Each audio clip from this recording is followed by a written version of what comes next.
मी इयत्ता 10वीची विद्यार्थिनी। आज लोकमान्य टिळक जयंती। स्वराज्य हा माझा जन्मसिद्ध हक्क आहे, तो मी मिळवणारच असा सिंहगर्जना करणारा व इंग्रजी सत्तेला आरून सोडणारा लोकनायक लोकमान्य बाळ गंगाधर टिळक यांच्याविषयी मी थोडक्यात माहिती देत आहे। आजच्या कार्यक्रमाचे अध्यक्ष व इथे जमलेले माझे बाल मित्र मैत्रिणींनो, आज लोकमान्य टिळक जयंती।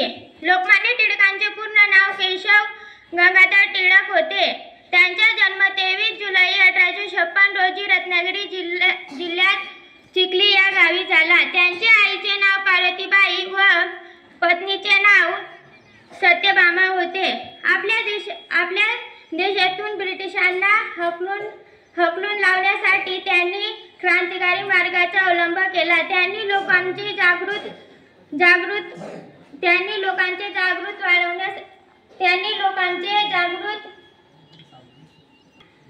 युवकांना पेटून उठण्यासाठी केसरी व मराठा हे दोन वृत्तपत्रे सुरू केली। समाजाचे दुःख वेदना जाणणारे ते थोर नेते होते। त्यांनी मांडलेल्या तुरुंगात गीता संग्रह हा ग्रंथ लिहिला।